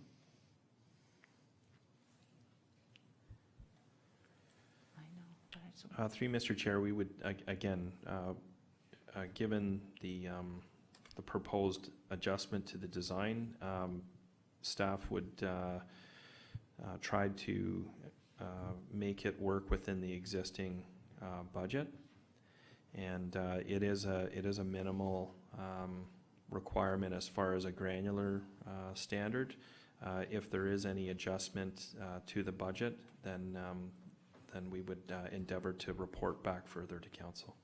Okay, I just want to make sure that the amendment doesn't tie our hands on this, because we have a very clear plan in front of us, and I don't want to make huge changes that might tie our hands. As long as the amendment doesn't tie our staff's hands, then I'm fine with it. Thank you.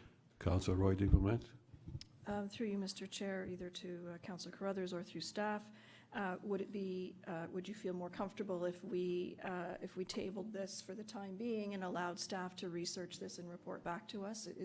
Are timelines requiring that we need to be in the ground in the spring, and or can we buy ourselves a couple of weeks just so we can get some comfort for Councillor Carruthers? General Manager Comerson, can you give us an answer on that? If you have one. Oh, Mark, go ahead. Mr. Belchuk.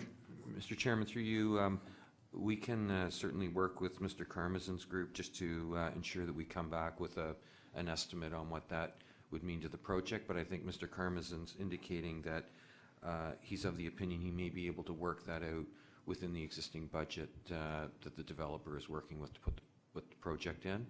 But that's something we can easily report back on. Thank you, Mr. Belchuk. Councillor Roy DeClement. Then what I might suggest, given that this is at committee level and needs to be ratified by council, that we have that 2-week period, so that if anything does change in that 2-week period, we can make an amendment at the council level. That's great. So go ahead. I would be comfortable with that. I would just like to, because this is more than a friendly amendment, I'd just like to vote on the amendment separate from the entire motion. Thanks. Okay, so I really appreciate all the feedback from the committees, and those changes and those amendments are made. If there's any other questions, I would like to call a vote. Through you, Mr. Chair. Go ahead. Give us 1 second. We'll have to. Go ahead, and then we can read it on, and then we can approve it. Thank you. Whenever you're ready, go ahead. Take your time.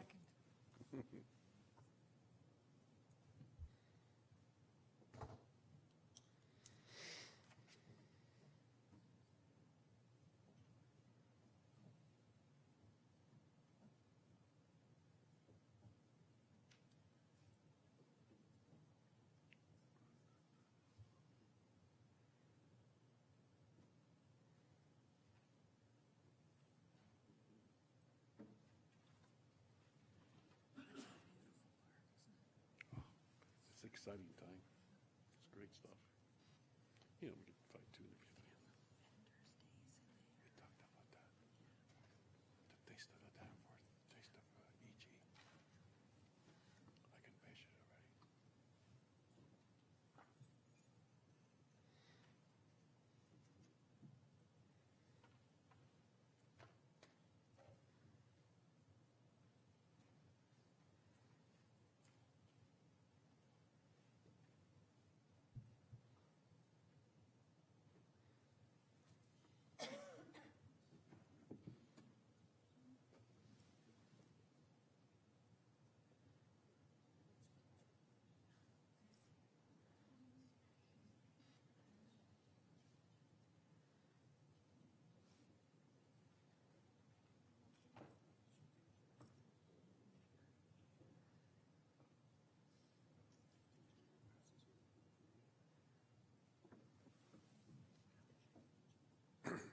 Through you, Mr. Chair, trying to separate the amendment as highlighted on the screen here. Council Roy DiClemente, if you can just wordsmith that if I don't have it exact. Thank you.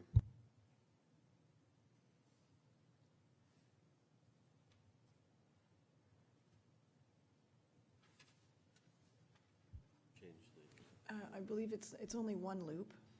So we would approve the proposed concept design with the introduction of a loop subject to grades and habitat as discussed here in the chambers, because it's not, the loop is not shown on the report.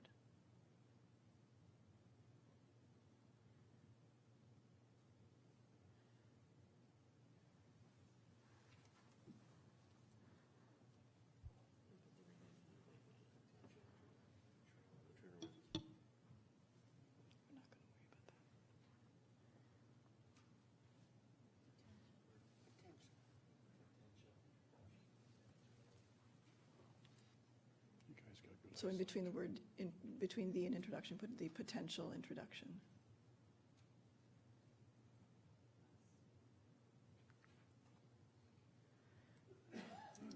Is it appropriate to also Go ahead, include the relabeling? Mr. Webster, or- you have a, oops. Is it appropriate to also include the relabeling? I think it was more just direction to staff, the vehicle turnarounds being relabeled as.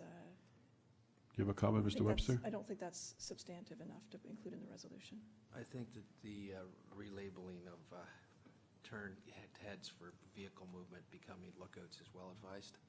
And I would suggest that for public disclosure, for people that are reading the minutes, not knowing what was discussed here, it might be better. I've heard that you'd like to hear back within our two-week turnaround pipe what this is all about. So why don't we make it subject to grades and habitat and staff reporting further to the in a timely manner, if I could, as rather than as discussed in the chambers. And that'll give us 2 weeks to take a look at it and figure out just how extensive or the potential loop could be.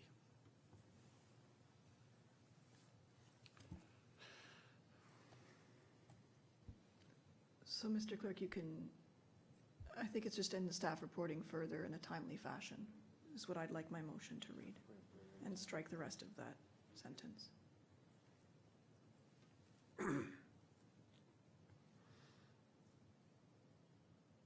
And strike the as discussed in chamber. Thank you.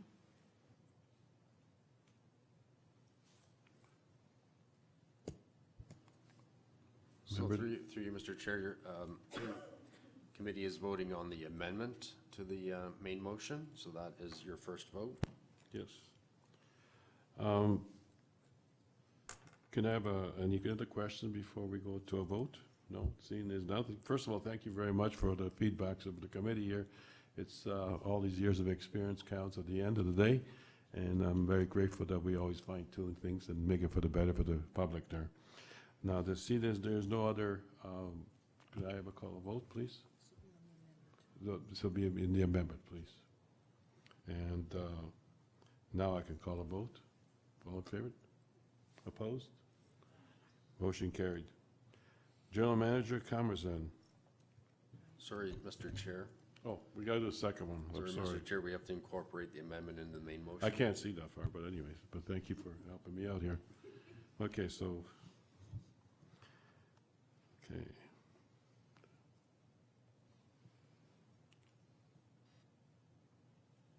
Let me know when you're ready.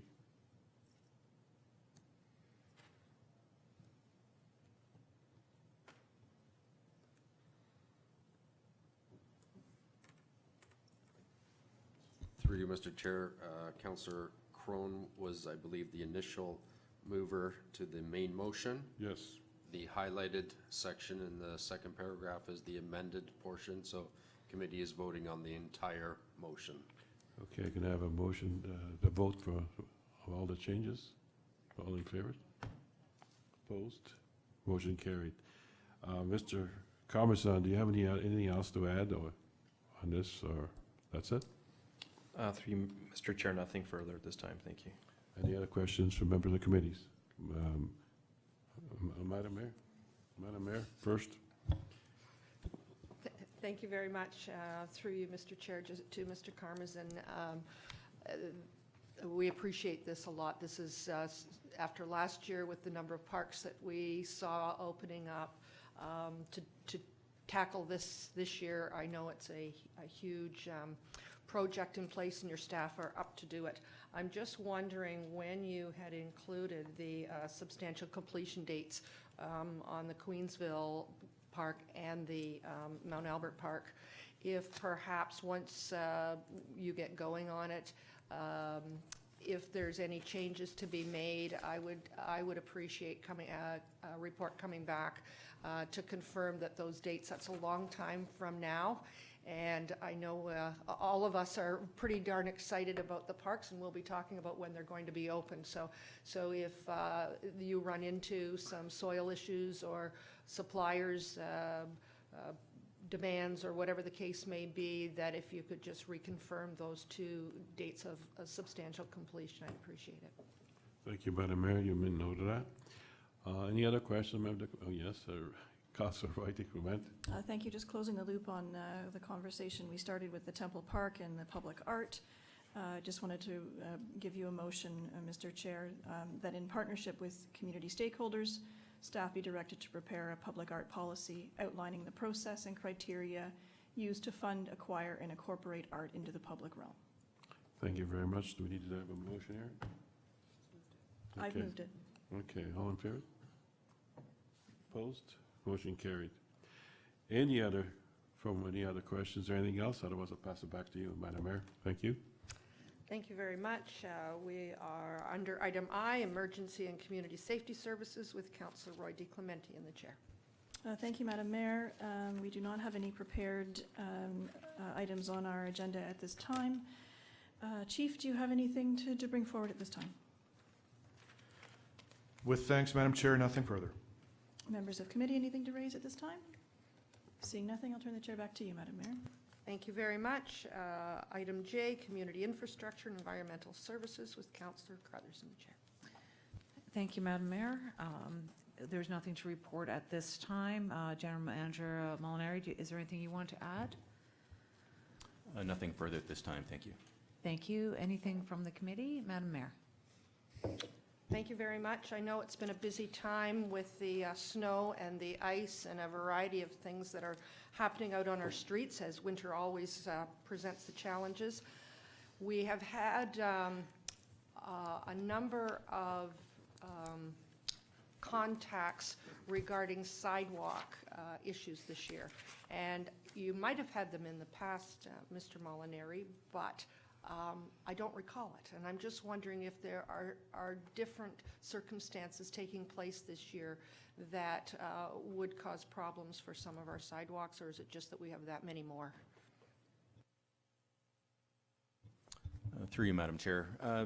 This year, it seems like we're having a number of major temperature variations, much like today, where we've got some temperatures much above zero, which results in a number of freeze-thaw cycles, which in turn creates conditions prone for creating some icy conditions on our sidewalks.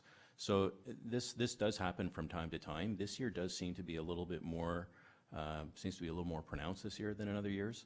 But we do have our staff, just want to remind Council, we do have staff that are patrolling all of our roads and sidewalks on a daily basis. They're keeping an eye out for these things, and they are applying salt and sand daily as required. So it's one of those things we'll just need to be diligent with, and we're also looking at other options to maybe make our system a little more robust and resistant to this sort of thing. And we'll be discussing those options with our operations crews to see if there's something further that we can do. Thank you. And I will also want to thank staff for the quick response to the community concerns around the slip and fall and ice accumulating. If there is no further comments from the committee, then I'll turn it back to you, Madam Mayor. Thank you very much. We are at item K. We have Councillor Crone in the chair. Thank you, Madam Mayor. Remind the committee that we already dealt with item number 1 previously in the agenda. So moving on to the second item, it's a memo, Bill 66, an act to restore Ontario's competitiveness by amending or repealing certain acts, also known as the Open for Business Planning Bylaw. General Manager Ramuno, do you have any comments on this? Mr. Webster? If I may, through the chair. This memorandum, firstly, I would like to thank our interim general manager at the time, Mr. Valcic, and our incoming general manager, Marco Ramuno. I think it's more appropriate that as administrator I might speak to this at this point, as Marco's in his 5th day on the job full-time.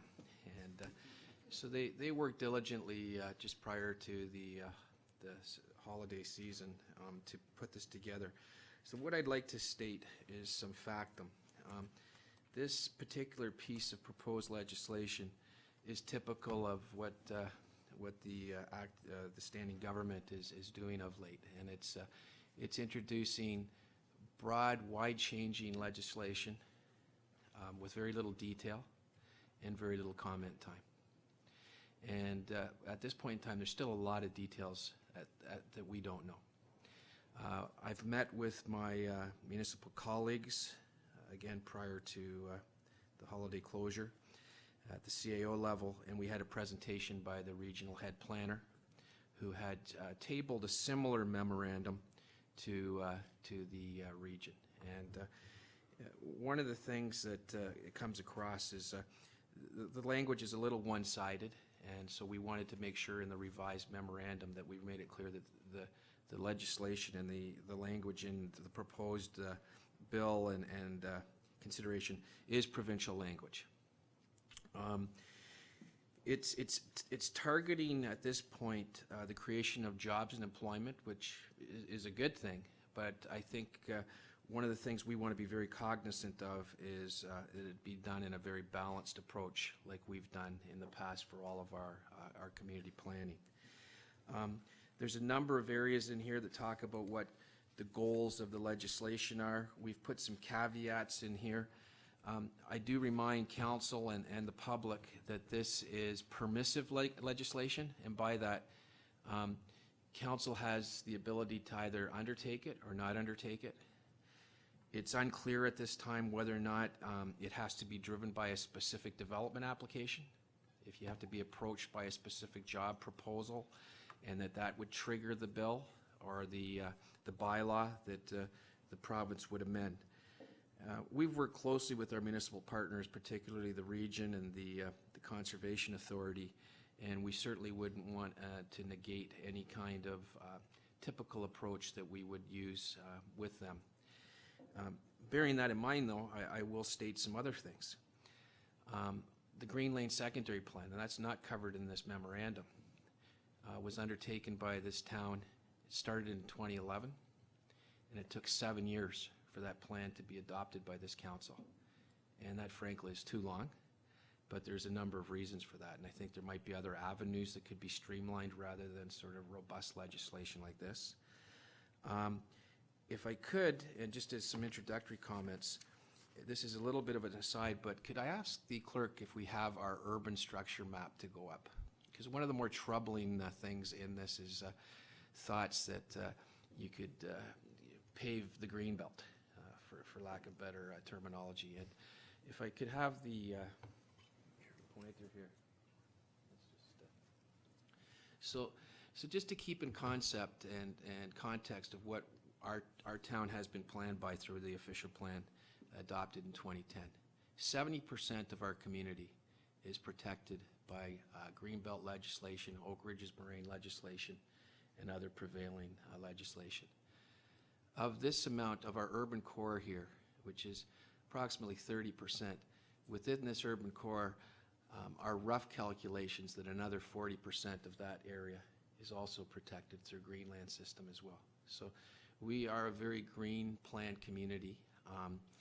This council has gone on record, and I will state this since the Greenbelt legislation came into place in 2005, I believe each council term has asked for these 600 acres here to be removed from the Greenbelt. And that's a standing resolution that still is put forward for consideration. The reason for that, frankly, is that we have the Harry Walker Business Park area right in here in Newmarket, and it's thought that with the Bales Drive area, that the servicing and development of those 600 acres could be something that would be of benefit. It's not currently in the short-term consideration. I can state that. Those lands have changed ownership, and at one point were held by the Stronach Corporation, and they were sold relatively recently. And of the 600 acres, we do know there is one common ownership for it, but there is no active development proposals at all on those lands. So it likely wouldn't be a consideration for if the trigger is employment and job creation for a specific user at this point in time. One of the areas that may be a benefit for us is as we undertake a secondary plan area study right now for this area in here, and we've just initiated that. And we do have some active development proposals that have conceptually been potentially tabled in this area with the creation of upwards of 1,000 quality jobs for certain proposals. And this is the type of information that we would certainly have to bring forward to council in public forum. So our proposal on this particular memorandum is summed up most appropriately in the bottom line, which is with a lack of information at this point in time, what we're proposing to do is carefully monitor the proposed legislation and report further to council with updates. And so that's the action that the staff is proposing at this time. Thank you. I need can I have a mover for this, please? Moved by Councillor Roy DeClemente. Okay, are there any questions from members of committee, Your Worship? Thank you.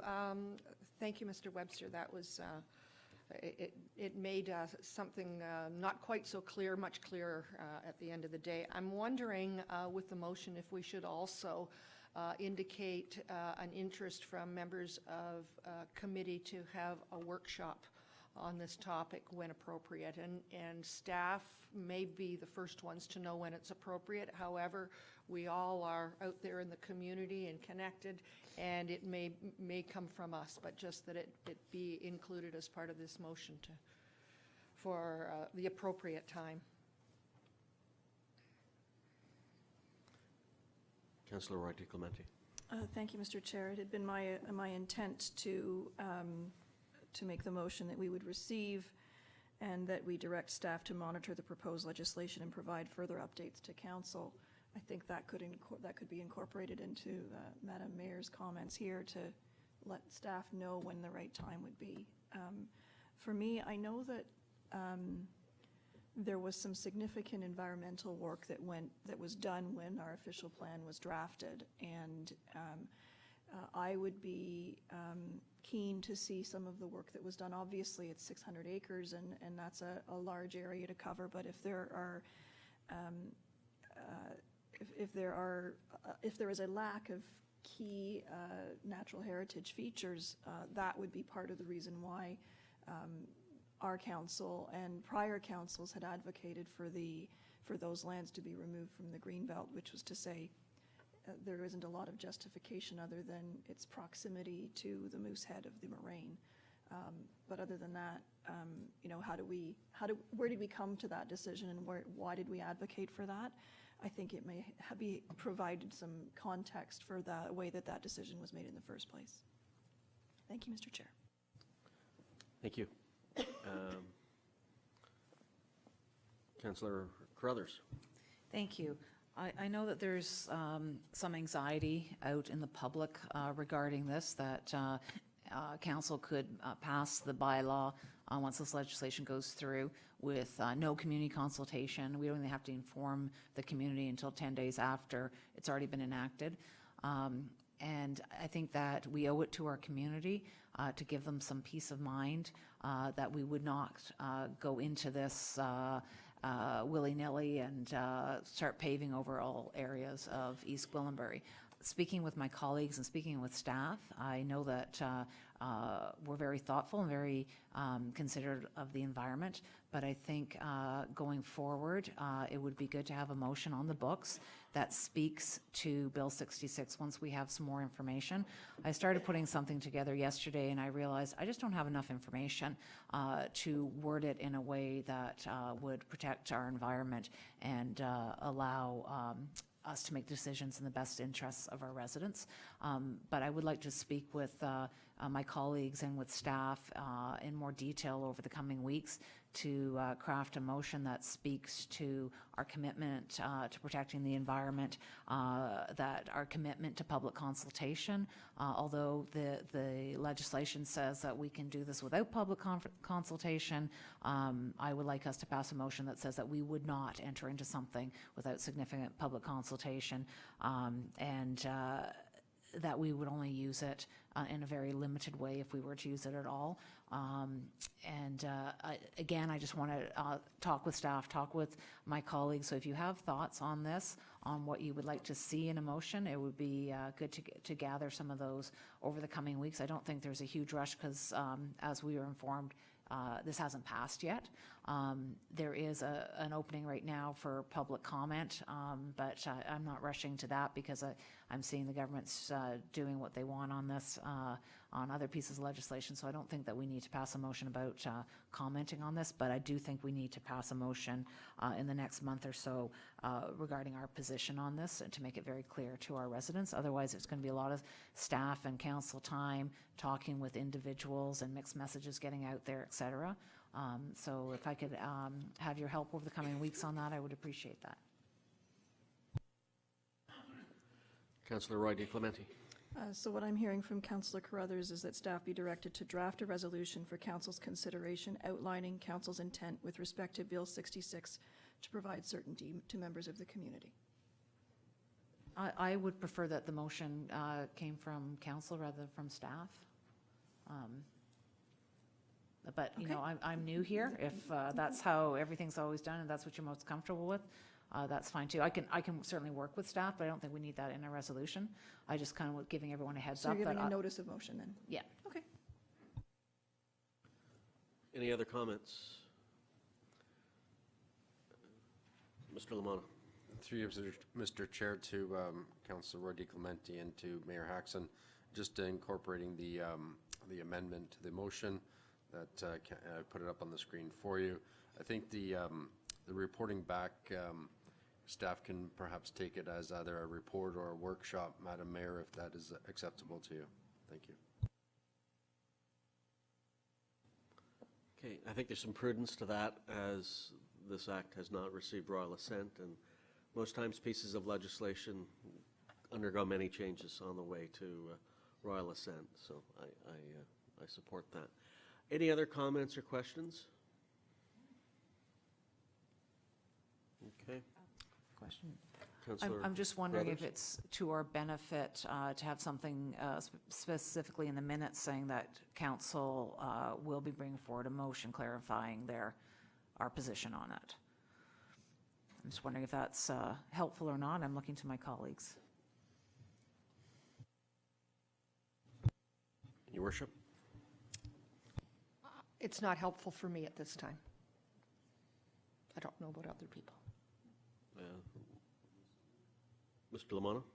Through you, Mr. Chair, to Councillor Crothers, just keeping in mind that our minutes are without note or comment, so if it's in a resolution, then it's recorded in the minutes.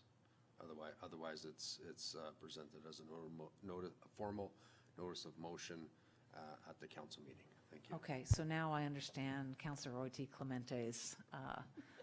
Okay, bear with me as I get used to new procedures here. So if you still have that, you deleted it. Okay. That's fine. I'll just leave it for now then. So what I would suggest, if I may, Mr. Chair, is that later on today we have a deputation and some correspondence. At that time, I think it might be prudent for you to provide notice of motion to council of your intent to bring forward something for council's consideration at a later meeting. Okay, my understanding of notice of motions, you actually have to have the motion written.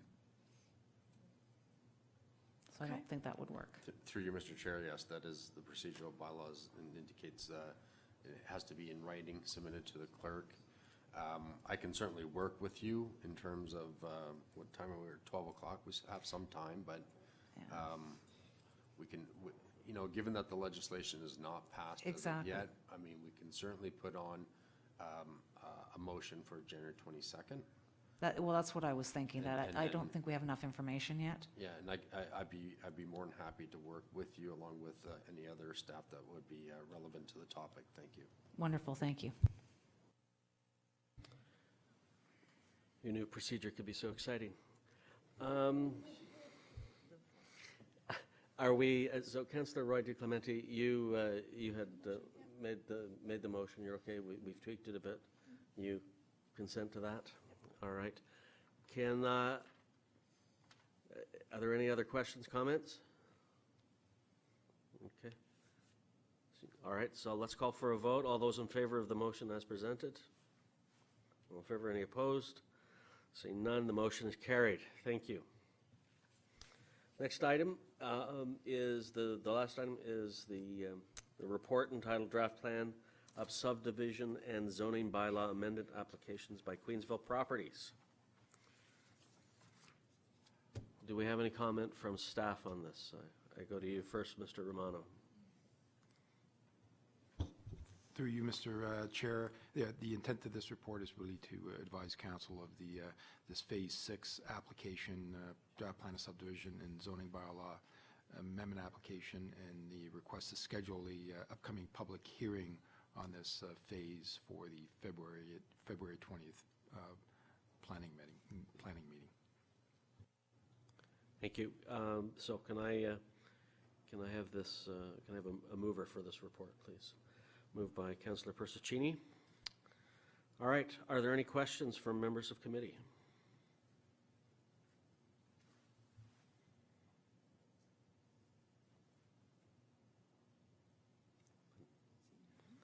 I'm shocked. Seeing no further questions, can I call for a vote? All those in favor? Any opposed? Motion is carried. Thank you very much. Mr. Ramuno, do you have any other comments or questions for committee? Through you, Mr. Chair, no, not at this time. Thank you very much, and thank you, everyone. I will pass the chair back to you, Madam Mayor. Thank you very much. We're under item L with corporate services with Councillor Morton in the chair. Thank you, Madam Mayor. We have nothing on the agenda today. Mr. Valchich, do you have anything that you would like to be brought forward? Nothing, thank you, Madam Chair. Do any members of committee have anything they'd like to bring forward or discuss?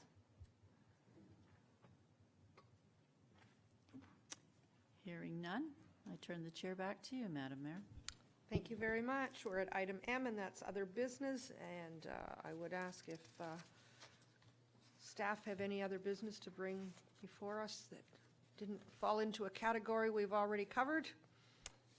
Seeing none, any other business from members of committee? Seeing none, we will have an adjournment. Could I have a mover, please? Councillor Carruthers at 12:05. All those in favor?